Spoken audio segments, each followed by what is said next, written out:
Hello, everybody. It's the old bear from the old bear's den of Bigfoot. We have an account for you today from the state of Alabama. In fact, we have two accounts from Alabama. I was in Alabama here a little over a week ago, and I think it was Wednesday and Thursday of last week. And while I was there, I picked up two new accounts for you from Alabama. And I hope you enjoy this one, and I hope you enjoy the second one.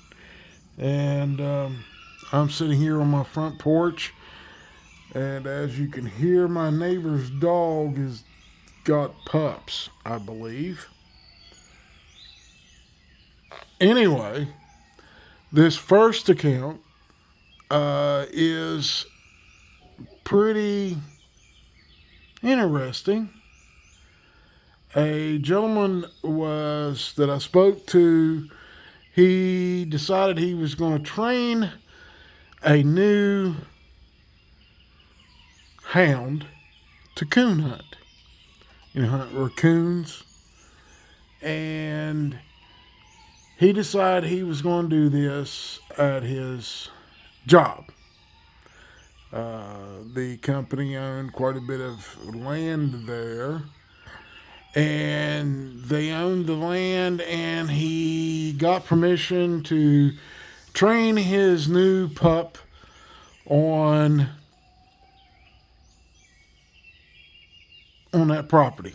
They had been seeing quite a few coons in the area, getting into trash dumpsters and stuff like that. Typical coon activity. If there's food in there, they'll come and get it out and take it over to a creek. There's a couple of creeks there in the wood lot that's there. And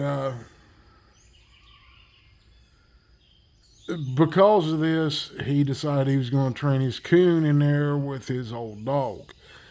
So he comes there on a Saturday evening and takes his dogs out, and they had seen coons that week there at his job.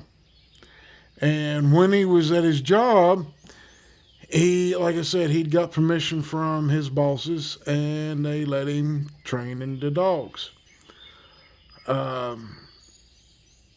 He arrived probably around 5 o'clock on Saturday afternoon. He didn't work weekends. And he took his old dog out and led his young pup, which was about 10 months old, 11 months old, took it out.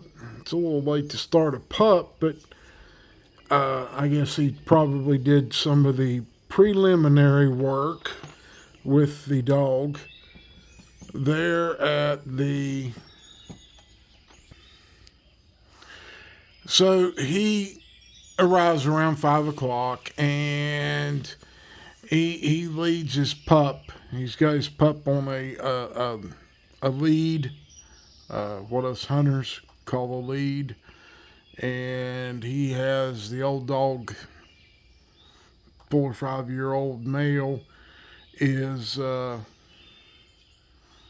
can run free, but he obeys every command and has no problem. So he goes in the woods. He gets started kind of early in the evening, And typically coons come out right about dark. They start moving around a little bit before dark.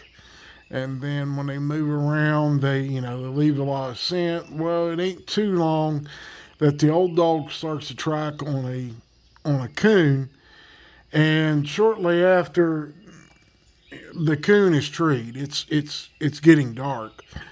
They treed two or three coons in this woodlot, and then it's getting around 9, 10 o'clock, and he's getting ready to quit. Well, they're working their way back to where his truck is parked. So they tree another coon. Well, while he's going into this coon, he is leading his pup in, and the pup's done exceptionally well for less than a year old dog, and it's treed, it's set down and treed and everything else, and that's what he's been trying to get the pup to do, and just got it some time out, and that's what he needed to do. So he is leading the pup in, and when he gets close to the tree, he turns it loose. The pup runs over to the tree and just sits down and starts barking at the coon in the tree. It's not wandering around, it's doing what it's supposed to. Now, he's not shot any of these coons out because it's just training season.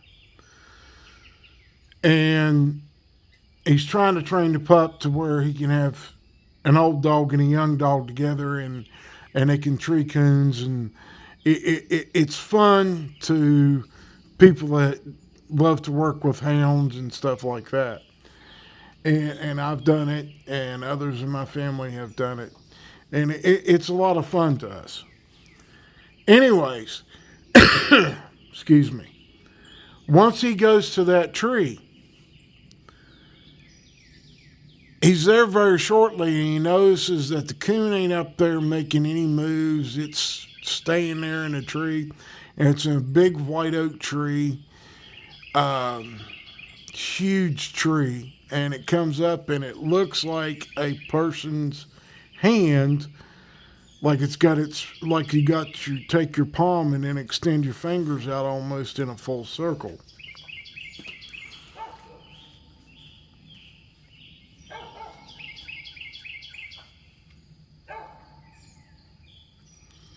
Mrs. Bear is out here with me, and she wants to make sure that she doesn't interfere with the video. Sorry for the pause. Anyways, he walks into the tree, and he takes his light that he wears on his hat, and he's got a spotlight and a battery on the belt. He takes a spotlight and he shines the coon up in the tree, and then he puts the lead back or gets ready to put the lead back on the pup, and all of a sudden his old dog turns away from the tree and starts growling. And the pup, before he can put it on the lead, also turns away from the tree and starts growling at something in the dark. And he's shotting a coon, and he notices the dogs are growling and they're barking at something. And he turns his light towards the direction they're pointing at, that they're facing. And he hits a large, hair-covered creature. He's never seen one before. Didn't know what to call it. And this thing takes a couple of steps towards him and the dogs. Well, the male dog, the older male dog, backs up behind this gentleman and is stuck to the back of his legs, and he's not growling, he's kind of whimpering. And the pup takes off running at this thing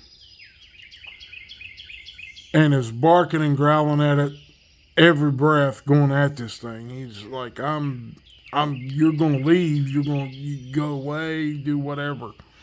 And this thing screams at his pup.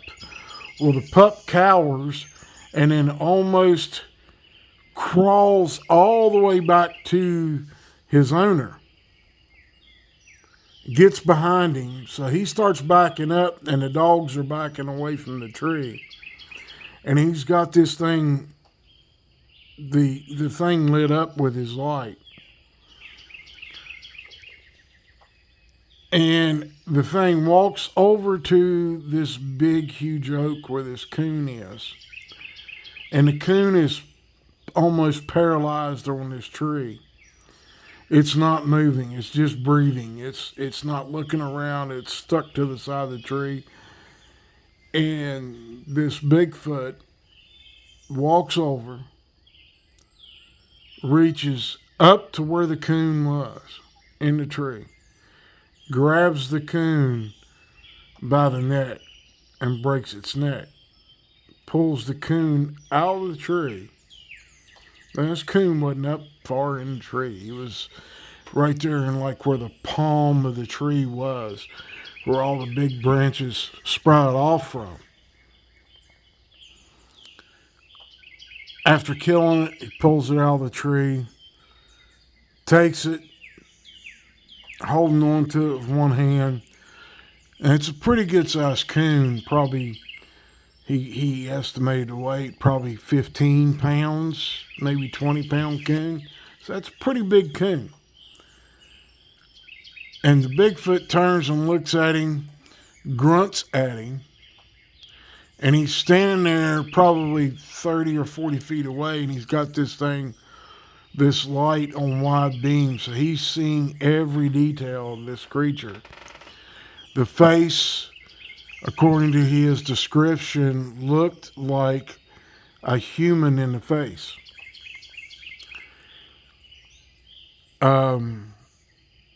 Had a wide nose, thin lips, wrinkles on its face, long auburn and black hair mix, and huge feet.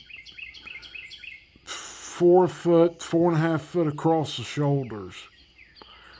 And after it grunted at him, it just turned and walked away from him. And the whole time, he had to hook both dogs up. As soon as this thing got out of sight, or out of the light beam, he hooked both dogs up and told them, let's go. Well, he had to almost drag them for 2 or 3 steps to get them to move. And once they got started, they were almost dragging him back to the truck. After getting back to his truck, he goes in and tells his boss, the supervisor, the nighttime supervisor, what he saw. And the supervisor comes outside, and his dogs are in the dog box already. That's in the back of his truck. And they're to the front of the dog box, to the front of the bed, hidden, trying to hide in the dog box. And the supervisor looks in on them and goes, what's wrong with your dogs? Well, that thing scared the daylights out of them.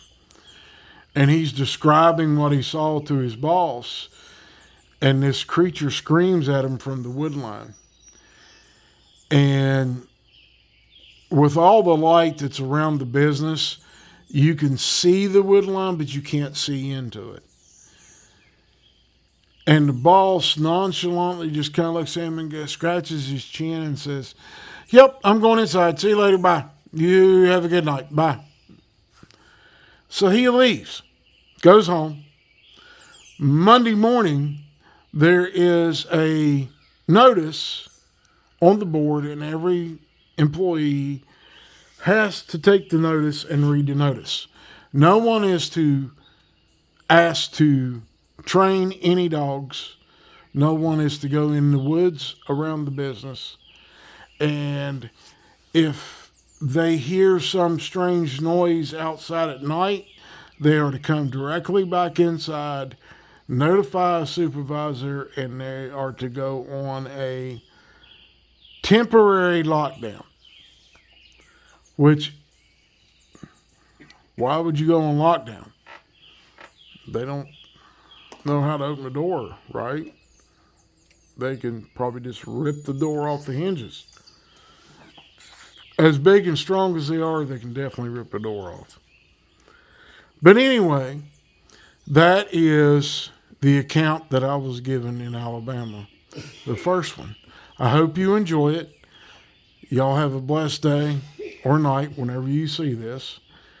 And we'll see you on the next one. Next one's Alabama too. Y'all have a good one. Bye-bye.